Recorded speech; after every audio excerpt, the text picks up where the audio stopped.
different scholars like M.R. Kale. And then you have Vina Vasavdatta and Mritchikatikam. Yes, Vina Vasavdattam and Mritchikatikam, they are both actually attributed to Shudrak. Mritchikatikam is about the story of a poor Brahmin called Charudat, and it is the story of it is a love story between Charudat and a Ganika called Vasant Sena. And then you have Swapna Vasavdattam. Swapna Vasavdattam is the story again of Vasavdatta and Udayan, and it is about the dream about Vasavdatta. And Vina Vasavdatta and Mritchikatikam are both written by Shudrak.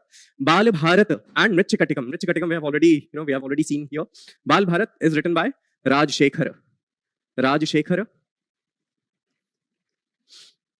All right, Rajshekhar. And Karpur Manjari, Bal Bharat is about the story of Mahabharat actually. And Karpur Manjari is written in and Kavya Mimamsa from, who's a court poet.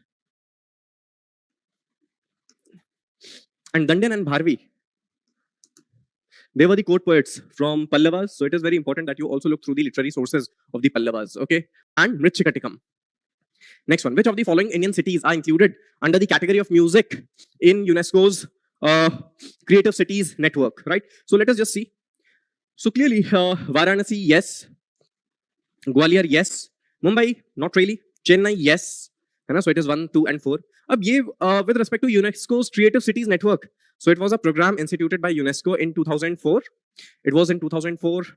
And if you look at it, so it is also very important to understand here that around 300 cities have been incorporated under different categories within this program. Also, it is very important to understand that there are different cities. The latest one that has been incorporated is Kozhikode.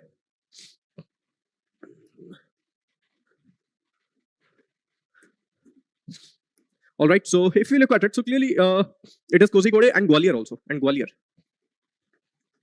Right, यहाँ पे एक बार हम देख लेते हैं कि कौन कौन सी cities को किस किस category में रखा गया है, because clearly there have been different categories, right? So let us just see.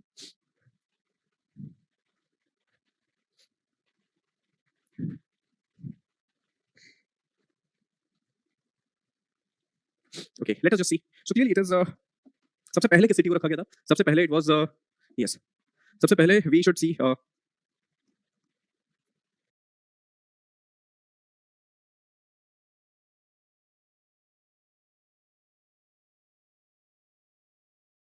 then you go back to city, Jaipur and Banaras. Both of them were the very first cities that were actually incorporated into this program. So Jaipur and Banaras, then you have Banaras or Varanasi for music. Varanasi is for music. Jaipur and Srinagar are for folk art forms, right? And then you have Hyderabad for gastronomy, right? And then you have Chennai. And then you have Kozhikode. Hyderabad for gastronomy, okay, for food. Gastronomy means food. Okay, Chennai again for musical traditions, and then you have Kozhikode for literature. It is a literature-oriented city. So clearly we have Chennai, we have Gwalior, we have Banaras. All right, so these three are for with regard to music. Okay, so this is precisely मैं ये दोनों cities add हुई थी. और सबसे पहले, so please just make sure that you know about these details. UNESCO's World Heritage Site includes list properties outstanding. So yes, which of these are India's only World Heritage Site under mixed category? So let us see. Sundarbans, yes, certainly Sundarbans. The Sundarbans very, very popular for the kind of ecosystem that they kind of provide, right? It is a UNESCO World Heritage Site. And then you have natural sites as well, and some of them are mixed sites. Why? Because clearly they provide a juxtaposition, a combination of both natural and natural and cultural heritage as well, right? So clearly it is Sundarbans, no. And then you have rock shelters of Bhimbetka. Rock shelters of Bhimbetka in Madhya Pradesh. They provide information about what? They provide information about Mesolithic period, largely Mesolithic period. हालांकि अलग-अलग time periods हमें मिलते हैं यहाँ पे. And then Champaner Pavagadh Archaeological Park. So again, it is a very important archaeological site in the regions of Gujarat, right? In the regions of Gujarat. All right. Also, it is very important to note that किस तरीके से how can we really look at it? So clearly, it was Vanraj Chowda, the Chowda king, who had been very instrumental in establishing it. Vanraj Chowda, who had been very, very instrumental in establishing this particular this particular archaeological park. But of course, even in later period also, you find the rich archaeological sources with regard to different historical periods. Okay. यहाँ पे if you look at it, so Kalika Mata temple is also very important. Kalika Mata temple. But clearly, it is an important cultural site, but not a mixed heritage site. Mixed heritage site is Kanchenjunga National Park. Okay, Kanchenjunga National Park, very, very important, and especially with regards to what? With regards to it is with regard to the Lepcha tribe. With regard to Lepcha tribe that has resided here. Also, it is very important that different lakes or different riverine systems that are there. So clearly serve a lot of cultural importance as well. So this is one of the major reasons that it has been termed as the only mixed heritage site under UNESCO. Okay, so D is the correct option here. Let us see. Yes. Which of the following statements are correct with regard to Raja Munje Pact of 1932. So a rather very direct kind of a question. Let us see. It advocated for the reservation of seats for minorities in the central legislature. No. It advocated for joint electorates with reservations of seats for depressed classes. Yes. This is rather the correct option here. Why? Because it was the principle of joint electorates was chosen here with reservation of seats for depressed classes. It was for Hindu unity.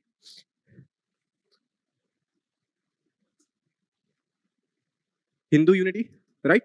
And was signed.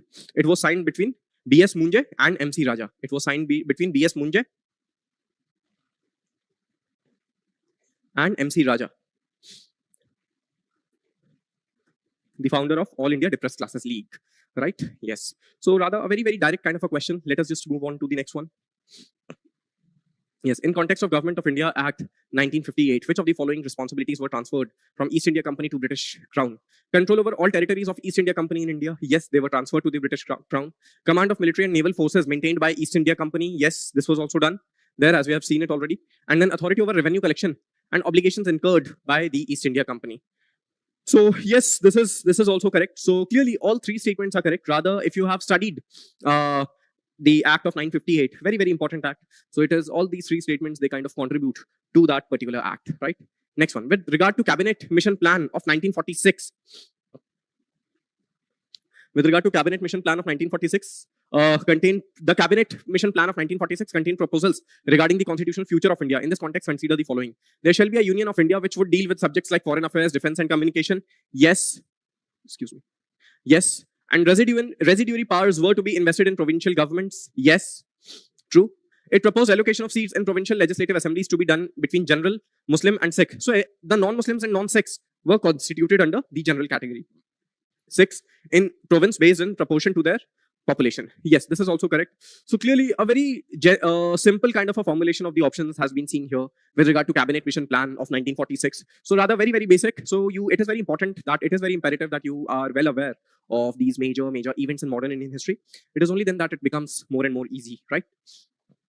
Let us see, with reference to the ancient Indian literature, which of these are the organs of Vedang? So यहाँ पे first of all, what is Vedang? So Vedang are the limbs of the Vedas. They are the limbs of the Vedas, right? They elaborate upon the nature of Vedas, but they were written in the later Vedic. They were written in the post-Vedic period. Okay, they were written in the post-Vedic period. And इससे पहले क्या लिखा गया था? It was the Rig Ved from 1500 to 1000 BCE. And from 1000 BCE, roughly, circa from 1000 BCE to 600 BCE, it was the later Vedic period, which had what? Which had the Upanishads. So Rig Ved, Samhitas of what? Samhitas of Yajurved. नहीं, एक order ले लेते हैं. Samved, Yajurved, and Atharvaved. Samhitas were written, and Samhitas के बाद में you had Aranyakas.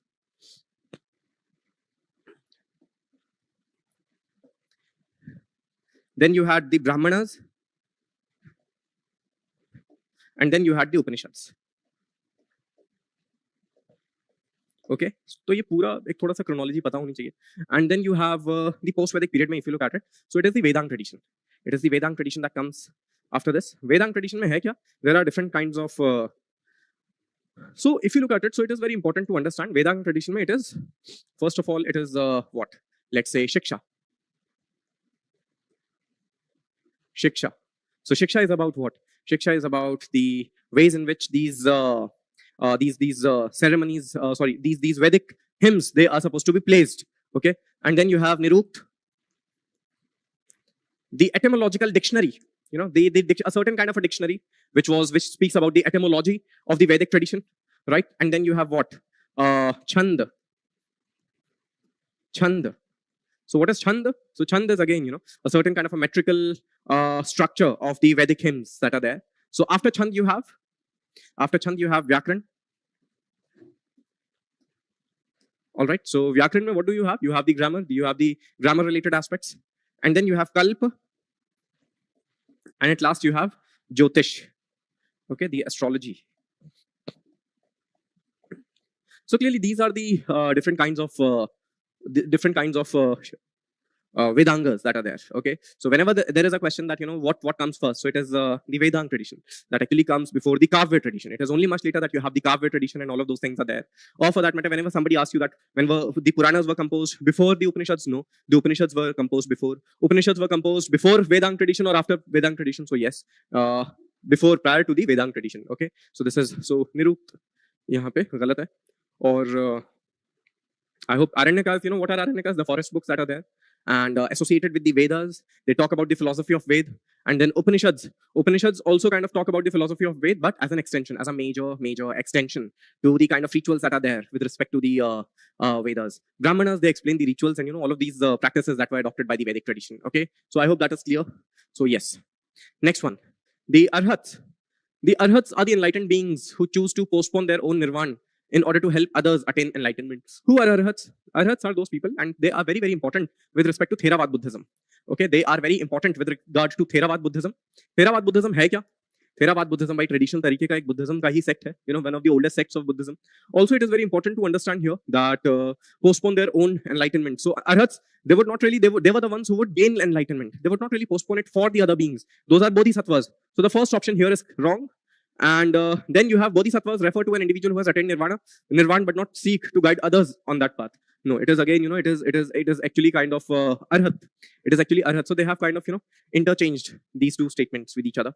Sotpanna refers to an individual who has entered the path of enlightenment and will attain nirvana in few rebirths. Yes, this is actually true. This is, one of the preliminaries, preliminary stages where one has entered the path of enlightenment. Okay, so Sotpanna is very, very important here. Yes, Thera Gatha, Khudak Nikaya ka part hai. You must have heard Thera Gatha. Theri Gatha, again, senior female monks, Theri Gatha and Thera Gatha, very, very important text. If you have heard of Thera Gatha from Khudak Nikaya of Buddhism, you would automatically understand this option here again. What the senior monks in Buddhism sung and wisdom and experience, respected for their wisdom and experience. But if there is a Buddhist monk who is a Thera, and he has a lot of experience with regards to the kind of principles of Buddhism, or has been practicing Buddhism for a really long time. So that person was called Mahathera, right? So it is true. This and this is correct, and this, they are actually very simple terms. यहाँ पे एक और term आप याद रख लीजिएगा इस बार, भूमि. Why? Because clearly they have already asked about what? They have already asked about Bodhisattva. They have asked about Paramitas, but now this time they might just ask about Bhumi. What is Bhumi? Bhumi is 10 different stages. 10 different stages in which one kind of gets onto that path of Bodhisattva to become a Bodhisattva, right? Yes. So it is 3 and 4 only. Yes. So now let us just see what is this. So let us just see which of these pairs are correctly matched. Yes. So Ojiana is a Chalcolithic site in Rajasthan. Yes, it is actually an important Chalcolithic site. And यहाँ पे it is associated with Ahar culture. Ahar or Banas culture, right? Very, very important with respect to its pottery. So you should know about Ahar culture, you should know about Kayat culture, Malwa culture, and Jorwe culture as well. I'm not going to get into the details of all of those cultures, but they are very, very important with respect to the Chalcolithic sites. Okay, and then you have Arikamedu from Kerala, ancient trading port. So no, it is actually not in Kerala, it is in Tamil Nadu. Also, if it is very important to understand, it was a, it is in Puducherry, and यहाँ पे it is in Puducherry, to be more precise, right? यहाँ पे, if you look at it, so it is very important to understand here that it was a major sea trading port. It also refers to Sangam age as well, and also it is very important to understand here. Excuse me. It is also very important to understand here that Roman trade was also carried out on this particular fort, on this particular port, right? And then you have Kalsi. And then you have Kalsi. So Kalsi is the only Ashokan rock edict, major Ashokan rock edict from North India, right? And it is from Uttarakhand, and it is also very important. Why? Because it has also been asked in a PYQ. And then Hirebenkal from Karnataka. It is also a major burial site, one of the largest burial sites actually, one of the largest burial sites from Karnataka, right? So it is very important that this time you make sure that you are doing the Ashokan edicts as well, or for that matter major megalithic sites, because last year it was only in 2024 that they had also asked about megalithic sites, one of the megalithic sites, right? So yes, only 3, yes. So it is this from, it should have been Puducherry, But clearly, they have mentioned it wrong here. So yes, only 3. Next one. With respect to the Mahajanpadas of ancient India, the capital of which of the Mahajanpadas lies south of the river Narmada? So clearly, it is it is Ashmak. It is Ashmak. Why? Because clearly, if you look at it, so Ashmak is the only actually Mahajanpad which lies south to the Vindhyas. So yes, it is relatively much more easier. And यहाँ पे, if you look at it, so it is very important that you should also know about. So the northernmost would be Kamboj, the easternmost would be Ang, and the southernmost would be Ashmak. Right? And what was the capital? Capital would be Pratishthan. Pratishthan. Right? Yes.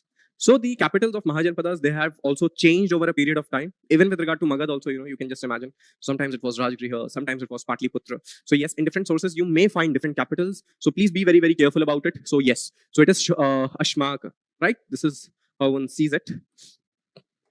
All right. So yes, Peter Mundi, consider the following travelers. How many of them traveled during the reign of Mughal dynasty in India? So let us see.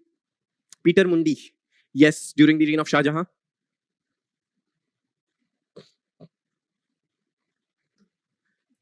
During the reign of Shah Jahan, right? And then you have Al-Masudi. And then you have Al-Masudi. So Al-Masudi visited Masudi visited the Gurjar Pratiharas. Gurjar Pratiharas. Why? Because clearly there is this one reference that he gives, Al-Jazra, that he calls to the rulers of Gurjar Pratiharas, right? So clearly, again, not during Mughal period. And Ibn Battuta, yes, clearly he was also deputed as the Qazi by Muhammad bin Tughlaq. So yes, during the Tughlaqs, right? And then you have Duarte Barbosa and Domingo Pace. These two plus Domingo Pace. क्या इनके बारे में खासियत है? That they visited during the reign of Krishnadev Rai. They visited during the reign of Krishnadev Rai in Vijayanagar Empire. So it is actually only one. It is only one, which is Peter Mundi, which is the correct option here, right? So yes, this is precisely how one has seen through it. Believe you me when I say this, that ancient Indian history, or for that matter, medieval Indian history, or for that matter, Indian art and culture, they are the themes, if you are able to kind of do the themes of these subjects, and especially adhering to the PYQs को रटना नहीं है, but जो भी option आते हैं PYQs में, उन options के बारे में भी थोड़ी बहुत knowledge रख लीजिए. Just prepare your own notes. You have plenty of time even now. And trust me, when I say this, art and culture, it is an easy hanging fruit. Okay, low hanging fruit. If you are able to kind of circumvent the themes with regard to the different options that are given in PYQs, you will be able to fare really well with respect to the questions that are asked in Indian art and culture as well. There is a lot of smoke and mirrors as well with regard to Indian art and culture, or for that matter, ancient and in medieval Indian history. कि कितना भी पढ़ ले, आता कहीं और से है, ऐसा कुछ भी नहीं है. Friends who tell you that these kind of things, they don't really want a good rank for you. Stay away from them. Just focus on the kind of themes that have been covered in the PYQs, and you should be good about ancient and medieval Indian history along with Indian art and culture. And in this case, as we saw with respect to modern Indian history as well. Thank you very much. Wishing you all the very best. Please take good care of yourselves. Okay, so let us see economic questions of the simulator test. Question number 28. With reference to geopolitical disruptions in the Red Sea region, consider the following statements. Okay, look at the statement 1. It has negatively impacted India's maritime trade. Geopolitical disruptions in the Red Sea region. That has negatively impacted India's maritime trade. Red Sea is located, you can say, just look at the map, it is in the tri-junction of Indian Ocean, Suez Canal and Mediterranean Sea. And the Houthi rebel attacks on the ships, that has been the cause of concern lately. So this first statement is correct. And the second statement is, it has pushed up logistics cost for Indian exporters because of the same problem, Houthi rebel attacks. The logistic cost has increased. And that you can say is also the factor responsible for negatively impacting India's maritime trade. So both the statements are correct. And the second statement also explains the first. So that is why the answer A would be the correct answer. Question number 32. With reference to the fiscal policy in Indian economy, consider the following statements. Statement 1. In India, fiscal deficit as a percentage of GDP has steadily decreasing since the financial year 2020-21. Yes. So if you just look at the data of fiscal deficit as percentage of GDP, that touched around 9.2% in the wake of pandemic, but has consistently decreased after that time. Okay. So it was 5.6% in the last fiscal year, and the revised estimates of the current fiscal suggested to be 4.8%. So that has been steadily decreasing. The second statement, that central government's capital expenditure as a percentage of GDP has been steadily declining since the financial year 2021. That means from the time of pandemic. This statement is incorrect. Okay, so you have seen the government constantly trying to increase the capital expenditure to increase the productivity, the level of infrastructure development, and that is why you see that there is uptick from 2.1, 2.2% to 2.5% in the current fiscal year. Okay, if you consider the last fiscal year, it was around 2.7%. So there has been increase in the capital expenditure and not the decline. And that is why second statement is incorrect. Now consider this is question number 33. With reference to digital payment index, consider the following statements. Digital payment index, something that was introduced by RBI in the year 2018.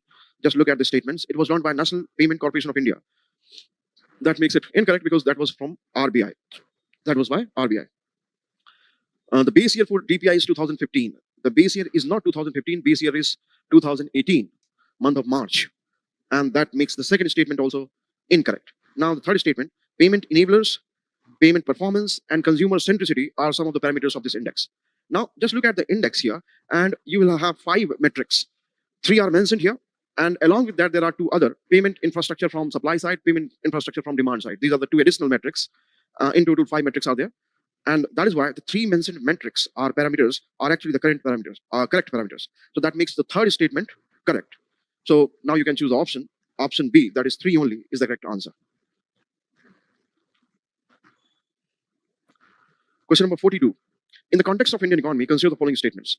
Between the financial year 2000 and 2024, the average tariff rates on dutiable items in India have decreased by more than half. So here the statement is covering the period last 24 years. Okay, 2000 to 2024. And here it is talking about average tariff rates. So since 1991, when we adopted LPG reforms, the approach of India has been to become to increase its share in global trade. Okay, and for that it has gone to meet various kinds of requirements by WTO. Okay, in timely manner, and that included the reduction in the tariff rates. Okay, so the statement that is the average tariff rates on dutiable items have decreased by more than half. That is correct, because if you see the decrease that happened from around 50% to around 18%. Okay, so it has decreased more than half, from around 49% to 18%, around 18%. So that is a decrease or decline by more than half, and that makes the first statement correct. Now look at the second statement. Higher tariff policy by a country always hurts trade competitiveness in the short run. Now, may not hurt the trade competitiveness.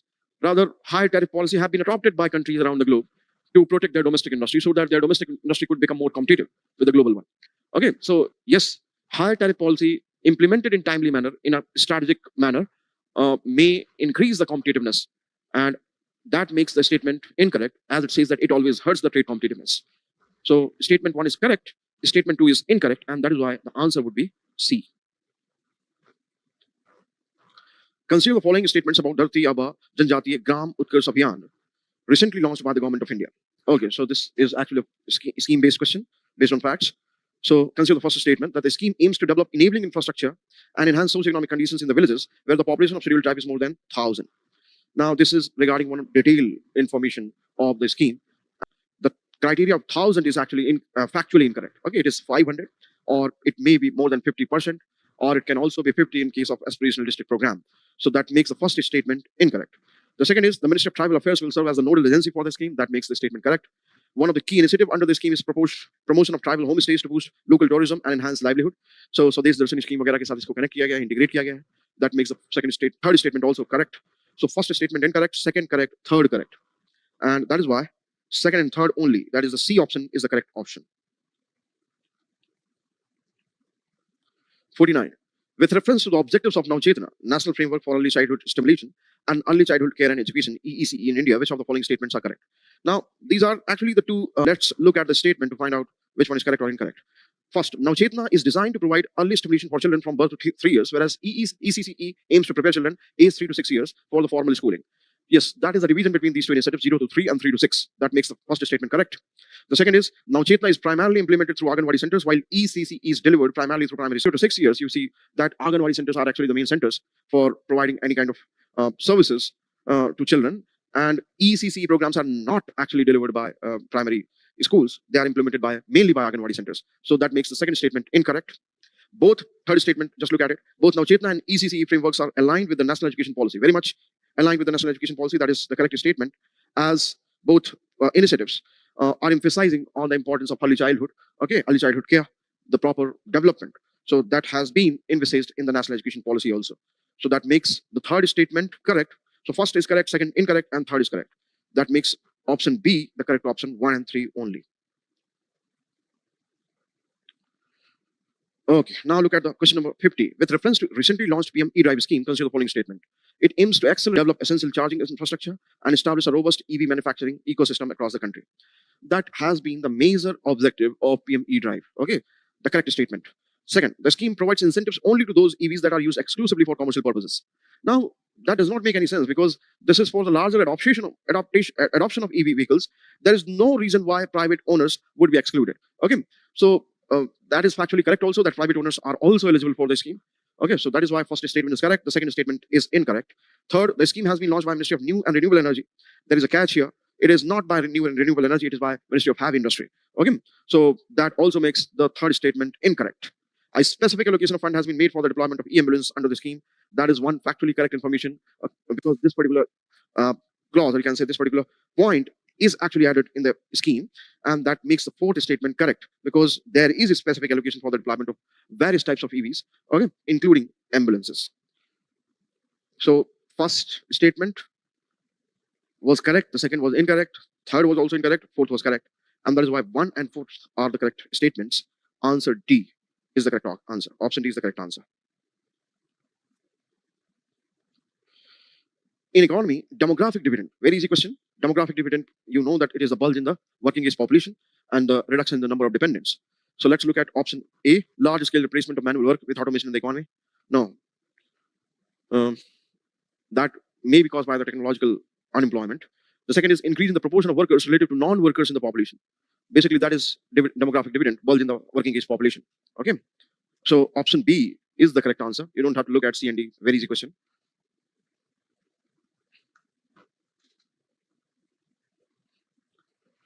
With reference to insurance sector in India, consider the following statements. Okay, again, a question which is based on the knowledge of insurance sector. Premiums paid for life insurance are exempted from GST. Premiums paid for life insurance are not exempted.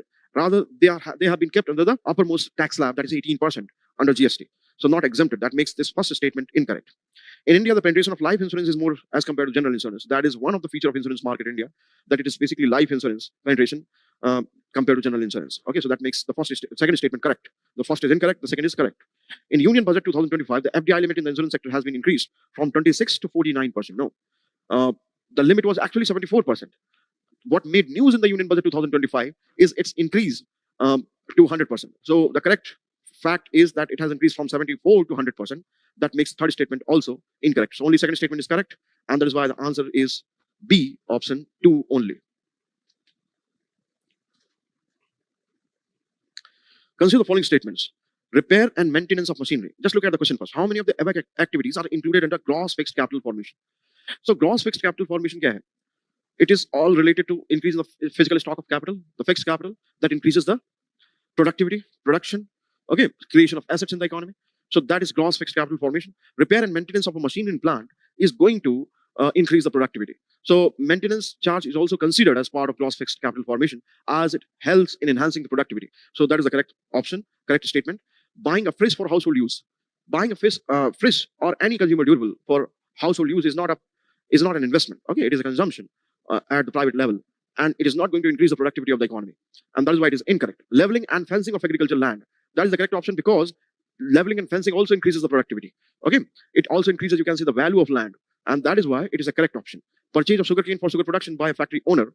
That is also not correct because here sugar cane for sugar production is actually a kind of intermediate consumption. Okay, so because it is intermediate consumption, it is not going to be counted as something which is directly enhancing the productivity in the economy. So first is correct, second is incorrect, third is correct, fourth is also incorrect. So how many of the above activities are included in GFCF? I would say only 2, and B thus becomes the answer. Question number 84. Consider the following statements. An Indian software company exporting IT services. Just look at the question first. How many of the above transactions are part of current account in India's balance of payment? So current account mein kya hota hai? Merchandise, trade in merchandise, and then trade in individuals. Within trade in individuals, you include trade in services and current transfers. Okay, so this is what we know as current account. So Indian software company exporting IT services to a US-based client and receiving payments in dollars. That is a case of trade in individuals, very much part of current account. An Indian student paying tuition fees to university in the United Kingdom, that again is part of the current account as it is trade in individuals. An Indian company receives commercial loans from International Financial Corporation. That is the case of external commercial borrowings, which is part of capital account because it is related to asset or liability. In this case, it is a liability. So third is not part of current account, it is part of capital account. An Indian family receiving remittances from relative working abroad, that is something which is part of current transfer. So very much part of current account. 1, 2, and 4 are the correct options. How many of the transactions are current account? So there are 3, and that is why option C, that is only 3, is the correct answer. Look at question number 85. You have to match activity and associated sector. Tata Steel's production and sale of steel alloys for the automotive industry. Associated sector, real sector. What we mean by real sector? The real sector is a sector whereby actual production and consumption takes place. Tata Steel's production and sale of steel will belong to a real sector because it is actual production of steel and consumption of steel and consumption of steel. So very much part of a real sector. Okay. What is financial sector? Financial sector exists to support the transactions in the real sector. So financial sector includes financial institutions, okay, financial instruments. That is financial sector. Then the second statement, Ministry of Defense procurement of fighter jets from Hindustan Aeronautics Limited. General government sector, very much part of general government sector because general government sector exists to deliver public services or to create economic assets for the public use. Okay, so health, education, defense, all that is part of general government sector. And that is why second is also a correct match. Third, Life Insurance Corporation of India's investment in the initial public offerings of a private sector company. Financial sector, that also is correct because what financial sector consists of is the financial institutions and the financial instruments delivering financial services. This kind of investment in initial public offer, which is actually one of the financial instruments, is very much a financial service. And that is why it is included in the financial sector. Okay, so it is a financial activity. All 3 pairs are correctly matched, and that is why option C is the correct answer. That is all 3. Now look at question number 87.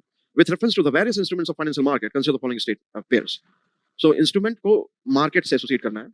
Government bond, money market.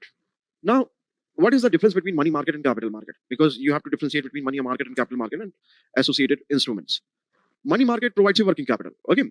So working capital कैसी होगी? कुछ ऐसे instruments के तहत जिसका maturity period short term का होगा. That is less than 1 year.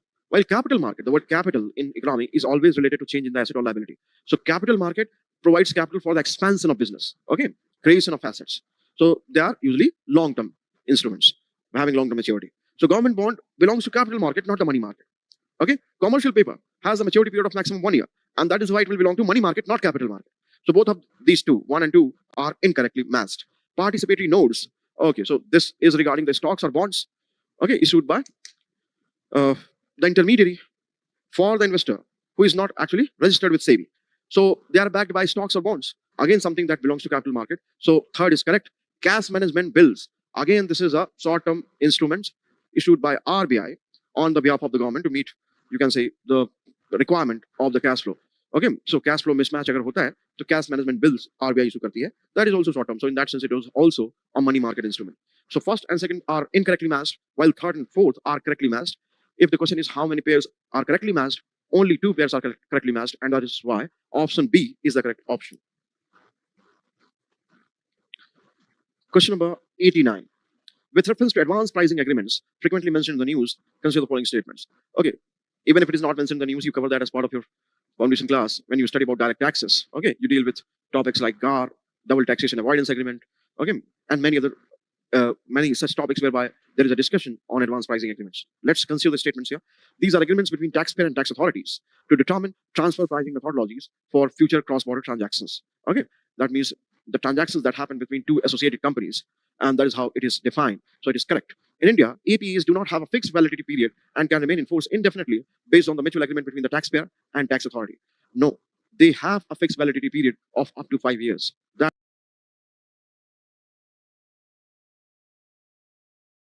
is the fact, and that makes the second statement incorrect. Okay, so first is correct, the second is incorrect. Which of the following are correct? So I would say one only, and that makes option A the correct option. Consider the following statements regarding the derivatives, which are the financial instruments used in various markets for the trading and risk management. So what are the derivatives? Instruments used in the forward market. Why they are called derivatives? Because they derive their value from an underlying asset. So that is the basic thing. Now consider the first statement. They derive their value from an underlying asset. That is the very definition of derivatives, such as stocks, commodities, or currencies. Very much correct. Then they can only be traded on regulated exchanges and cannot be traded privately between 2 parties. No. So for example, you have various kinds of derivatives: forwards, futures, options, swaps. among these four, if I consider, only futures are exchange traded, standardized contracts. Forward contracts do not require any exchange. So they can happen, or a forward contract can be resorted to by private parties. And that is why the second statement is incorrect. Future contract is a type of derivative that provides the buyer the right, but not the obligation to buy or sell an asset at a predetermined price. No, future contract does not provide the right. Actually, future contract ये नहीं करता है. This is the definition of options. Options provide right and not the obligation. And that is why the third statement is also incorrect. So I would say only one statement is correct. That is one only. And that is why option A is the correct option. Okay. Now, question number 100. If the Reserve Bank of India decides to tighten liquidity coverage ratio norms, which one of the following will be its likely implications? So, what is liquidity coverage? Liquidity coverage is nothing but the ratio of high quality liquid assets of the bank divided by net cash flow that is happening within 30 days. Okay. So, that is the definition of liquidity coverage ratio. If you consider the metric here, then it is all about bank being able to meet its short-term obligations of cash. So just consider the question again, that if it tightens LCR norms, then what will happen? So tightening LCR norms would mean that ratio is to be increased. That is why numerator is to be increased. And in the numerator, you have high quality liquid assets. So the bank may require to maintain more high quality liquid assets. And that generally includes government securities that are also having low interest rate. And that is why higher liquidity coverage ratio, अगर cash flow को हम constant माने जो bank की तरफ से हो रहा है, if we consider cash flow constant, which is happening from the side of bank, then it has to necessarily increase the highly liquid assets at its disposal, which generally is government security. Okay, and you know that government security do not yield much interest. Now consider the statements. Which of the following is likely implication? So banks will experience an increase in short-term credit growth. No, that actually opposite might be the case. Okay, because banks have to maintain more of high liquid assets with them. Net interest margin for banks will reduce in the short term. Now, net interest margins will reduce. Okay, most likely is to reduce in the short term because the government securities, which now banks will be required to hold more because of the tightening of the LCR ratio, LCR, is going to give them lower returns. So net interest margin in that case, generally, you can say definitely will decrease. Okay, monetary policy transmission will become more effective. No, that is not connected with monetary policy transmission. The cost of borrowing for banks will decrease. Again, that is not connected at all. So option B is the correct option. If you consider option A, quite opposite would be the case. Okay, most likely. So B option is the answer here. Okay, so this was all about economic questions. Thank you.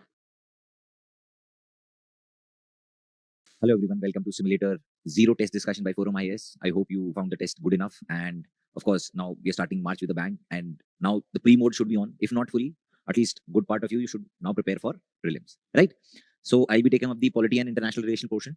Before starting with the discussion, you should know that what should be the sources. You have been studying standard books, all right. But one additional source, if you feel that you have done enough in other subjects also, I would suggest that you can refer to Mastering Indian Polity. If you have some pictorial memory, if you have some multiple revision of certain books, that is all right. But if you require some additional material, this will also be helpful in mains also. It has compilation of PYQs integrated within it. And it has certain provision from the constitution also, so you do not have to open a book parallelly, right? Then we have some additional facts and figures, curiosity boxes that will add value. All right, about international relation, I think any compilation would do. About the static portion, of course, you should be focused on the current affairs also. Right, let's start with the discussion. All right, the first question talks about Article 142. Article 142 specifically says that it is the enforcement of any decree or order. Yes, and it gives a special power, extraordinary power to the Supreme Court to pass any decree or order to do complete justice. Yes, that is the keyword that has been mentioned in the constitution. It is open-ended also, and it has been under fire also at times that it is part of judicial overreach, etc. Yes, but judiciary has time and again utilized Article 142 as a tool for judicial review also, judicial activism also, and of course at times maybe judicial overreach. Now the last time, prominent time we think Article 142 was utilized was in Chandigarh mayor polls. So who are very well versed with the current affairs, they would directly know the answer. Yes, but at the same time you should go through the other options as well, right? We know that there are different jurisdictions and powers of the Supreme Court, from original jurisdiction to writ jurisdiction, appellate jurisdiction, then advisory jurisdiction, then extraordinary jurisdictions also related to interpretation under Article 145. Then we have rulemaking under Article 145, interpretation under 147, rulemaking under 145, court of record under 129, transfer of judges 139A also. I don't want to write down everything. Just a revision. Yes, let's have a look at these statements one by one. First one talks about Supreme Court providing an opinion to the president. When we are talking about opinion, that means it is an advisory jurisdiction.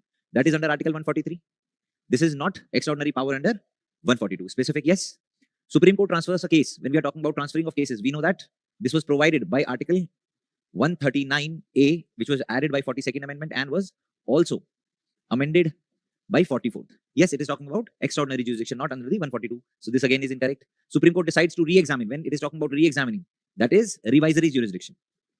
Yes, under Article 137 specifically. It can revise its own judgments also to prevent any miscarriage of justice. Yes, you have review petition also, you have curative petition also, all that you have studied. All right, so this is also incorrect. We have D as our right answer. Yes, moving forward. Then specific question. People also are at times confused between 5th schedule and 6th schedule, quite overlapping provisions also. But one thing is clear, that where are they applicable? The first provision, if you read the bare act, first provision of the 5th schedule itself says that it is not applicable to so and so states. And what are those states? The states which are applicable in case of 6th schedule. What are those states? Assam, Meghalaya, Tripura, and Mizoram. 1, 2, 3, 4. Specifically written in the constitution. Yes, so these are the other two. And we are talking about not including these states. So we know that A would be the right answer here. Specific question.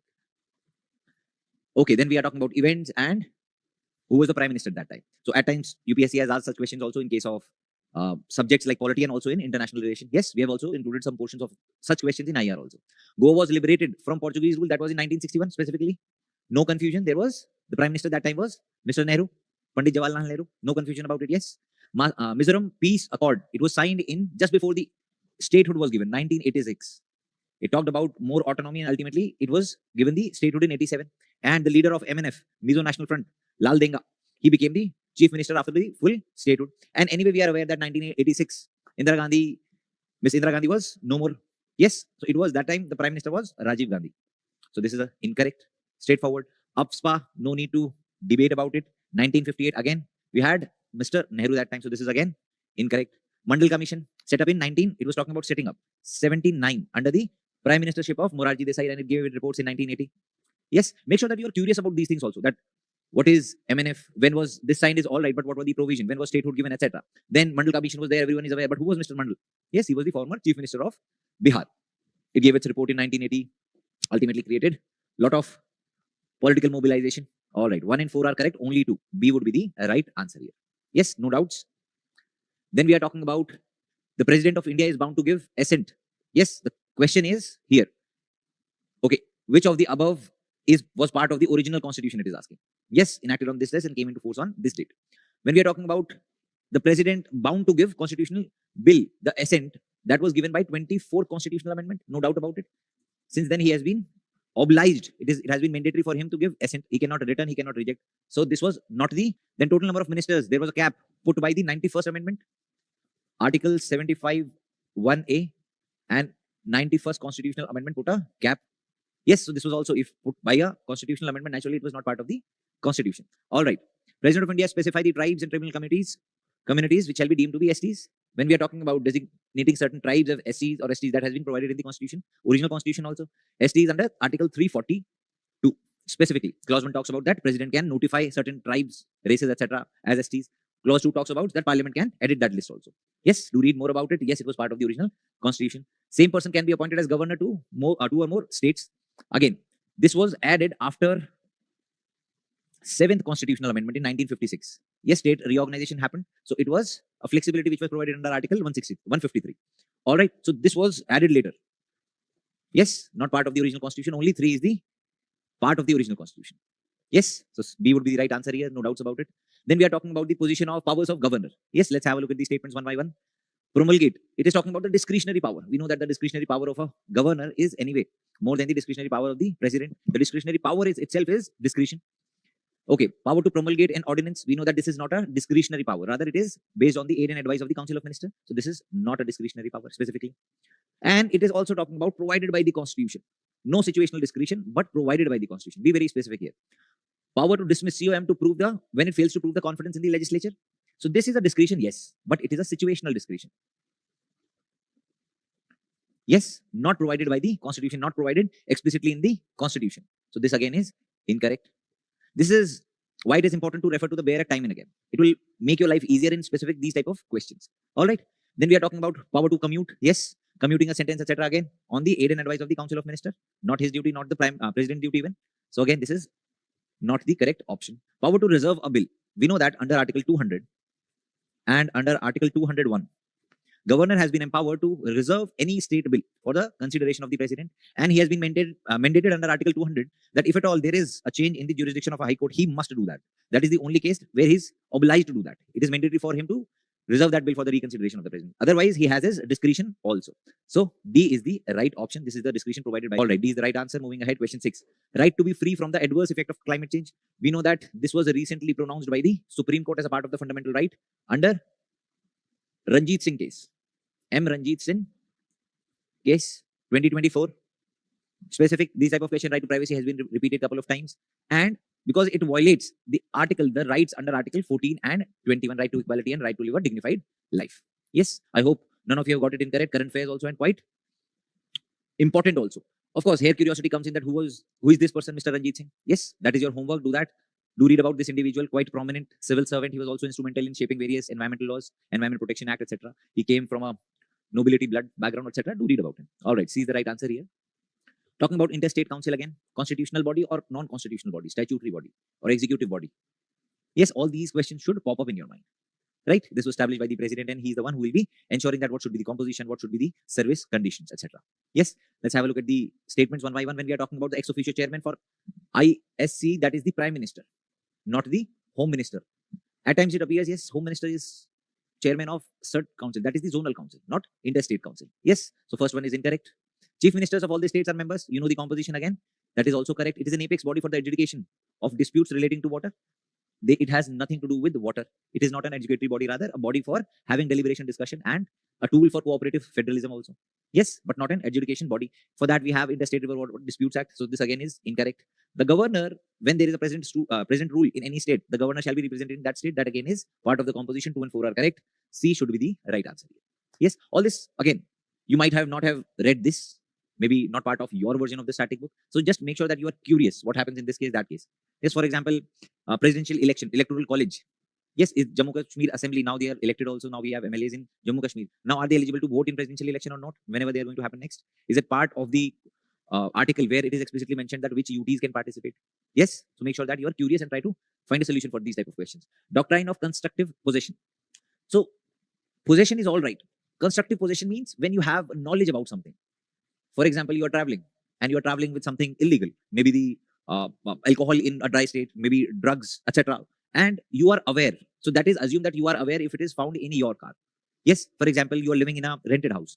Your landlord is not living, but he is not in physical possession, but it is his ownership. Yes, so physical possession is not necessary. Yes, that is doctrine of constructive possession. It is a possession of an item by an individual, even if there is no physical possession, right? You have money in bank, you do not have it in physical format, that is your money. You may not have physical possession, but that is your money. B is the right answer here. Do read more about this. Yes, after independence, law commission again. We have time and again in various cases seen the recommendation of law commissions. Yes, there should be a legislative council or not. What should be the, let's say, the status for UCC? What should be the simultaneous election status, etc.? What are the recommendations it has done over the years? It has been in place before the independence. We have known about the Macaulay Commission, that was a law commission which suggested various IPC, etc. Yes. Now, after independence in 1955, we started with our own law commissions. Is it statutory or not? That is your job to look. Yes. Recently, we established the 23rd Law Commission of India in December 2024. See who was the first chairman of Law Commission of India, who was heading it, who is heading it now, etc. Yes, be curious about these things. Straightforward question, current affairs. Yes, straight pointer. A is the right answer. Now we are talking about vice president. Yes, various dimension of the vice president. Okay, when we are talking about electoral college, we know that the electoral college of vice president is different from that of the president. In president, we have the Lok Sabha and Rajya Sabha, only the elected members plus the elected members of the state legislative assembly. Here we have both elected and nominated members of the parliament. No state is involved, so this is correct. Vice president can only be removed. When we are talking about removal, we know that the constitution says that in Rajya Sabha, the resolution must be passed by majority of all the then members. All the then members means effective majority. Yes, that is done for speaker also. So it is not special majority. It is the effective majority. This is incorrect. That should be agreed upon by the Lok Sabha. Act as the president in the event of vacancy. Now, when we are talking about vacancy, it can be due to resignation. It can be due to death, etc. Yes. Now, whenever there is a vacancy, the vice president under Article 65 has been empowered to act as the president. He becomes the acting president. And when you read it with Article 62, it provides a timeline for 6 months. Whenever there is a vacancy, it should be filled within 6 months. So acting president is there for 6 months. Yes, so the statement is again correct. Now the last statement says Unlike the vice president of USA, Indian vice president does not succeed when the office of president falls vacant. Yes, this is again not succeed. This is also correct. So we have 1, 3, and 4 as correct. C would be the right answer here. Yes. Over there, what happens? For example, when there was a lot of talk in USA, when Joe Biden was there that he's quite ill, etc., then Kamala Harris might take over the presidency and she'll be taking over only for the remaining term. That is the criteria in US. But here, he does not become the president, but he acts as the president. He might take part in the election later within the 6 months. He might become the president later. But when he is not elected, he only acts as the president. Right? Simple.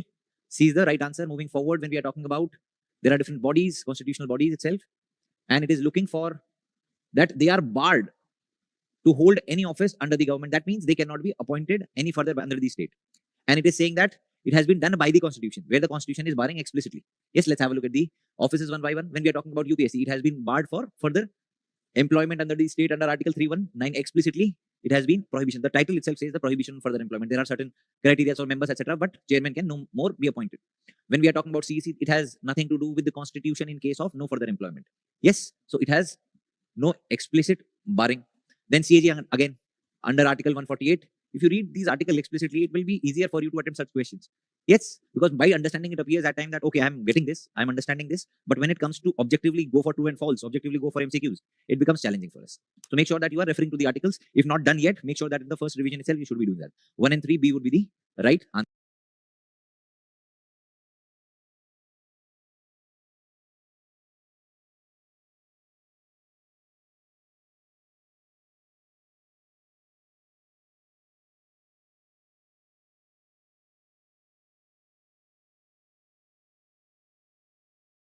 here. Then we are talking about lapsing of bill, quite a confusing topic at times for people because people may not simplify it for themselves. Yes, it is not just about reading points and retaining it and maybe getting it correct in a couple of tests and getting it wrong in a couple of tests or exam itself. So make sure that you are simplifying it for yourself. When we are talking about lapsing of bills, it has been provided for Parliament under 107 and for state legislature under 196. Yes, adding 89. Yes, all right. So when we are talking about state legislative assembly, there is legislative council and there is legislative assembly. One straightforward rule is whenever it is directly associated with assembly and the assembly dissolves, then it lapses. When it has not touched upon it, then it does not lapse. So whenever it is, let me change the color. Okay, whenever it is in the house itself, it will lapse. Whenever it is passed and goes to legislative council, it will again lapse. Whenever legislative council is passed and it is pending in legislative assembly, it will lapse. It will not lapse in the case it is with legislative council and it has not been passed but pending in legislative council itself. Yes. So again, this will continue, not lapse. Yes, when it is lying with the president, if at all governor has sent it for reconsideration or lying with the governor, then it will not lapse. Yes, so these are certain dimensions you should be simplifying it for yourself. Every time remember this diagram or maybe diagram in your own format, but simplify it. Do not get confused. Do not try to retain extended pictorial memory of text. Yes, let's have a look at these statements. The first statement says, and we are looking for lapsing. A bill pending in legislative assembly, it will lapse. Yes, when it is resolved. A bill reserved by the governor for president consideration, it will not lapse. Clarity. A bill passed by legislative assembly but pending in legislative council, it will again lapse. So this will again lapse. A bill pending in council and not yet passed by the state assembly, again, it will not lapse. Yes. So we have, again, just a second, a bill pending in state legislative council and not yet passed by the state legislative assembly. Just a second. A bill pending in state legislative council and not yet passed by the assembly. Again, this is the case, it will not lapse. So at times it becomes confusing. Make sure that you are simplifying it and retaining it. 1 and 3, C would be the right answer. Yes, simplify it for extended period of retention. All right, then we are talking about National Security Guard. When we are talking about National Security Guard, we know that this body was established in the aftermath of the assassination of Miss Indira Gandhi. Yes, it was a statutory or it is a statutory body, National Security Guard Act. Yes, and the objective was to counter terrorism and prevent or anti-hijacking. That was the major objective. Yes, it was in news recently because NSG was taken away from the security of the private citizens, of the VIPs, etc. Yes.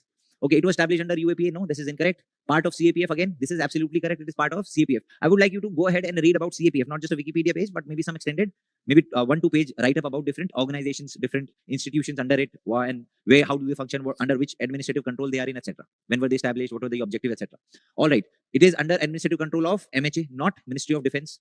So we have only 2 as correct. Okay, we have 2 more options. All personnel in NSG are drawn exclusively from 3 armed forces. There are 2 groups: Special Action Group and Special Ranger Group.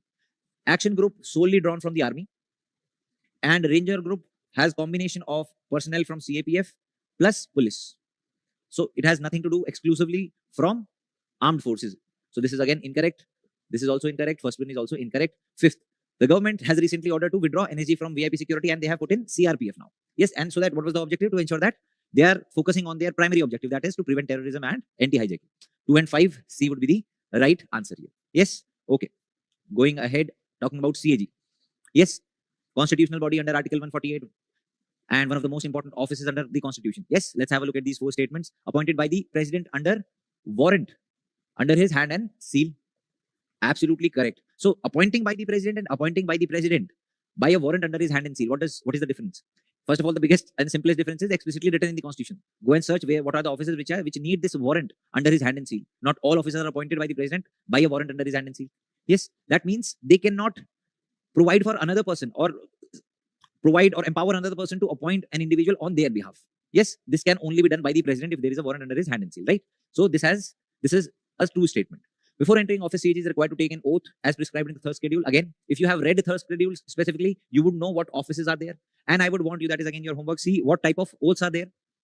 What types of oaths are there beyond third schedule in the main text of the Constitution? For example, the oath of the president is not in third schedule, but in the main text, oath of vice president, oath of the governor. Yes, third schedule talk about other offices like the office of MP, the candidate, the CAG, the judges. Yes, ministers, oath of secrecy, etc. So all this is mentioned or not, that is your homework. Do read about third schedule. Okay, explicitly given in the third schedule, yes, he should be taking the oath. So 1 and 2 are correct. Third statement, responsible for compiling and maintaining accounts of central government. This was true to a certain extent till 1976, when an amendment was brought in and CAG was given the sole responsibility of auditing and the accounting was taken away from him. So this is no more true. Yes, 1 and 2 are correct. Fourth is administrative expenses charged upon the Consolidated Fund of India. Yes, absolutely correct. Where is it given? In the annual financial statement, Article 112, which talks about the expenditure that is charged. But that is not enough. There are offices which are not mentioned but are charged. For example, the UPSC is not mentioned under Article 112, but is charged upon the Consolidated Fund of India under Article 322, if you see. But CAG has been explicitly mentioned here also, but in his core Article 148 also. All right, so we have 1, 2, and 4 as correct. D would be the right answer here. Yes, moving forward, talking about FRBM Act of 2003. The objective of this act was to give certain targets to center and state to keep the fiscal deficit within particular limit, etc. But was also to ensure that with annual financial statement, that is the budget, we ensure that there is transparency in the fiscal management of the country.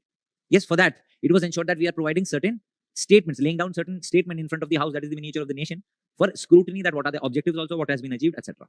Yes, so all 4 statements are laid down in the parliament with the budget under this act. Now, what are these statements? When we are talking about medium term fiscal policy statement, that talks about medium term means forthcoming years, maybe 2-3 years. It talks about the targets, how to achieve those targets has been discussed in medium term expenditure, how you will be spending. Yes, so that is the strategic roadmap. When we are talking about fiscal policy, this is not about medium term or long term, etc. It is talking about policy statement right now, that what are your policies and what are your priorities, how are you spending. Yes, you should be laying down that in front of the parliament. Macroeconomic framework statement, that means what are your macroeconomic indicators, key performance indicators, macroeconomic indicators, like how are you doing in GDP, GVA, how are you doing in balance of payment, etc. You should be laying down that in front of the nation. Yes, so these are 4 statements which come with the budget. Yes, you would have followed it. Have a look at present statements. Okay, these are the right answer. Moving forward, 23rd question. Now, we know that straightforward question, Parliamentary Committee on Official Language. It was not part of the Constitution, but was set up under the OLA Act.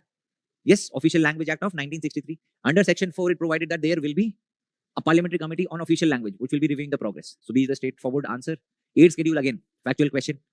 We know that there were certain languages which were later added by various amendments under 8th schedule. 21st amendment added certain, then 71st also added certain, but it is asking about the 92nd amendment. Yes, we know that adding these, etc. What happened? So, straightforward question, you can remember DBMS. Those are coming from IT. They know what database management system is. So, this is the short form of the languages which was added by the 92nd amendment. That is Dogri, Bodo, Maithili, and Santhali. Yes. So, not Sindhi, but Dogri, not Konkani, but Maithili, not Rajasthani. Rajasthani is still not the part, right? 2 and 4 are correct. C would be the right answer. Do read more about it. Is English a part of it or not? Where are these languages when we are talking about, let's say, Dogri, where is it spoken? Santhali, where is it spoken? Why it has been part here, etc. Do read about other languages which are classical languages, what is the qualification? Recently, there has been changes also, right? Do read about it. Talking about ordinances again, Article 123 for Union, the Parliament. Okay, now in which of these cases the president can promulgate ordinance? So it is an extraordinary power which has been vested in the executive. The legislative is a legislative power to make a law on the subjects under which the parliament have the power to make a law. Yes, and this is a temporary provision which is provided for certain 6 weeks only, and it will lapse if not whenever the parliament, whenever the houses reassemble. If they do not approve it, it lapses. Yes, so they might have to, if at all, go ahead for repromulgation, etc.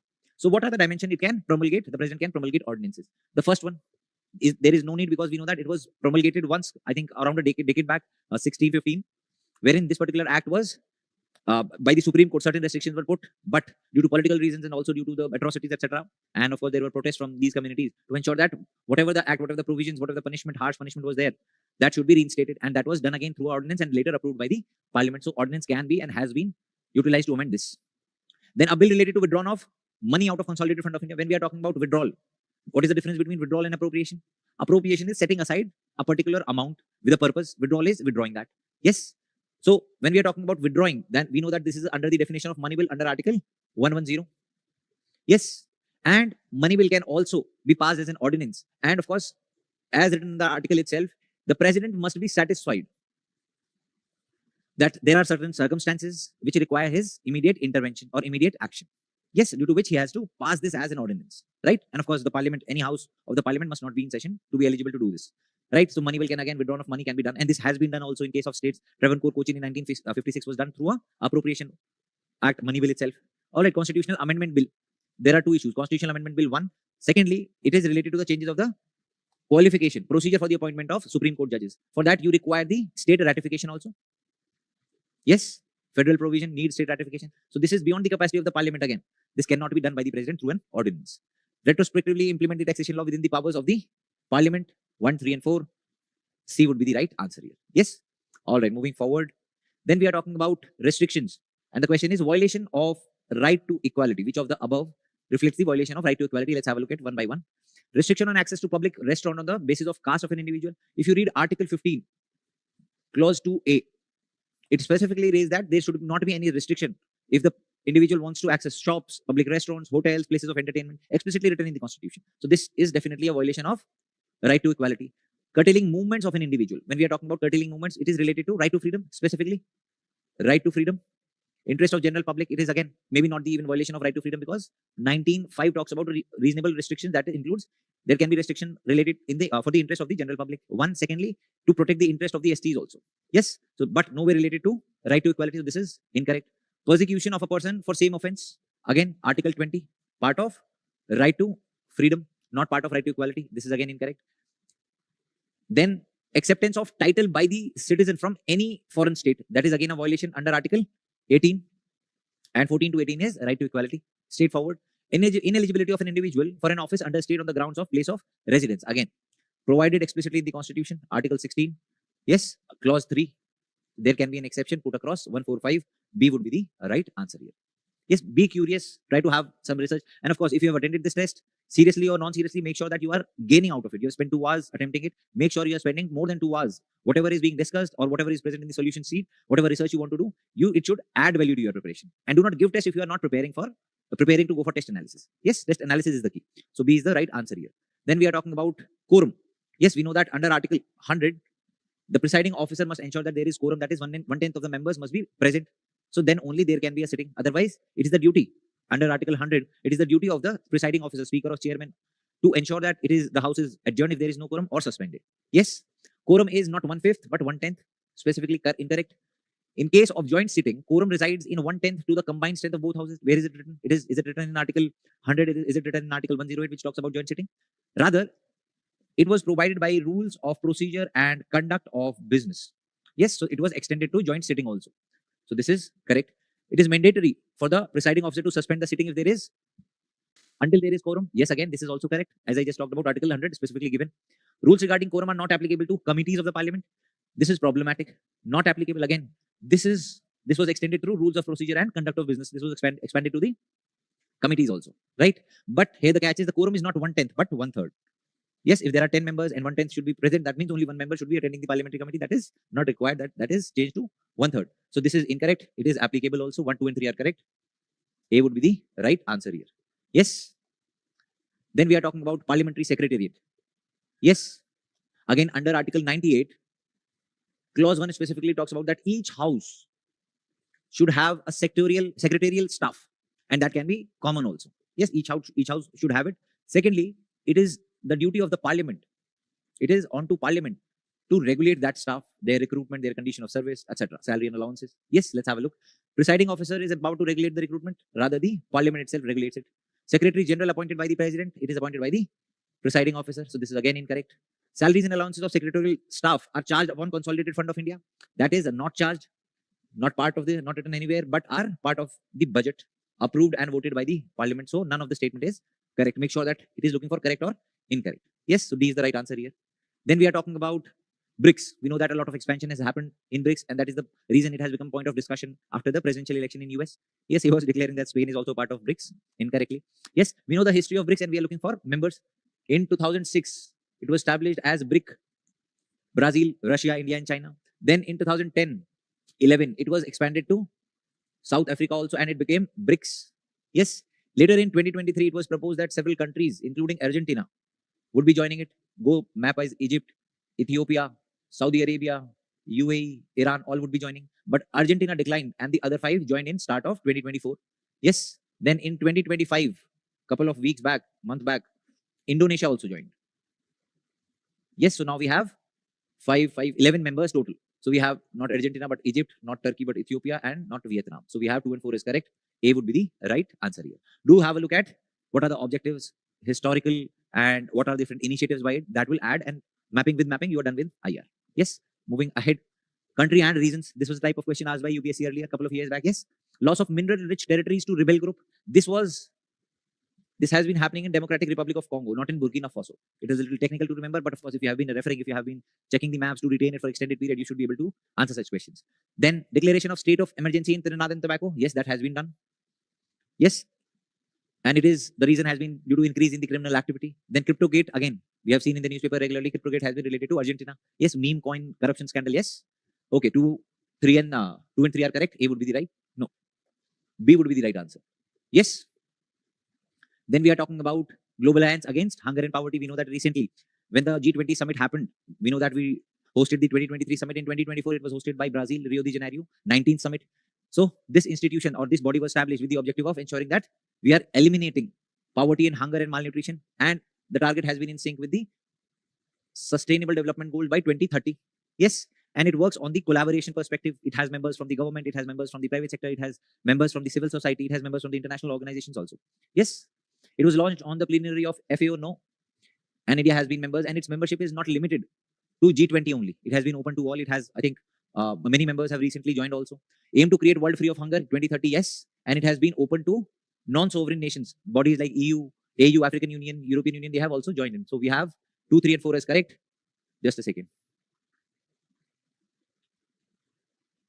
Let me confirm this. Question number is 39. Okay, this is a stupid error. Make sure that you are not making stupid errors. Again, only the sovereign, not only, but other members, as I discussed, EU and AU also joined. So this is incorrect. We have 2 and 3 as correct. Yes, make sure that you are also not in a hurry. Take a pause whenever you are marking the answers and see if there has been an error you have made. Luckily, there was no option which was talking about 2, 3, 4. Otherwise, we would have moved ahead and it becomes problem. Negative marking for me. Yes. Okay. C option. We are talking about Philadelphia corridor. Quite a lot in news for past couple of years now. We know that it is between the Gaza Strip of Palestine and the Egypt. Yes, this is the Philadelphia corridor. Yes. Why it has been in news? Because this is the network of tunnels or a maze of tunnel has been found between Egypt and Gaza, the Palestine area. Yes, Hamas has been utilizing it for infiltration, for supplying weapons, drugs, etc. Then it also hosts the Rafah border, which we have been talking about. It is not the full Rafah border, but this point is known as the Rafah border. Yes. So we have narrow strip between Palestine and Egypt. B is the right answer here. Then we are talking about drug trafficking region and associated countries. Triple frontier area. If you have been reading current affairs, you'll be able to identify these terms also. If you're listening it for the first time, try to note it down. Triple frontier area is between Brazil, Argentina, and Paraguay. Yes, not between these 3. So this is incorrect. Golden Triangle, we know that it is in the eastern part of the country. That is Laos, Myanmar, Thailand, and also Vietnam also becomes a part of Golden Triangle. So this is again incorrect.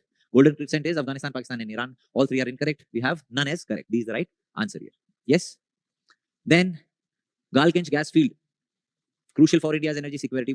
It has explicitly mentioned India's energy security, and we know that it does not appear that it is related to India or present in India. When we are talking about energy security, you should have thought about Tapi pipeline also. And this is the gas field from which we are planning to source the gas. That is the Galkinch gas field in Turkmenistan to Afghanistan to Pakistan to India. Yes, that is TAPA, Tapi. In Afghanistan, we have Herat. In Afghanistan, we also have another one more cities there through which it is passing. Do have a look at it. It starts with K something, right? Pakistan, it has Quetta and Multan. In India, it is coming at Fazilka, right? So have a look at the maps also at time, and it is under Turkmenistan region.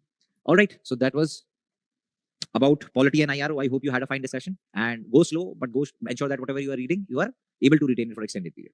All the very best. Thank you.